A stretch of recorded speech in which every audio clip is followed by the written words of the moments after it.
inanyahay awdaysataye diidaya markayga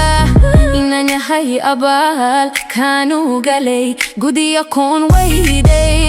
inanyahay intayda humi darteed fulinin eeshayda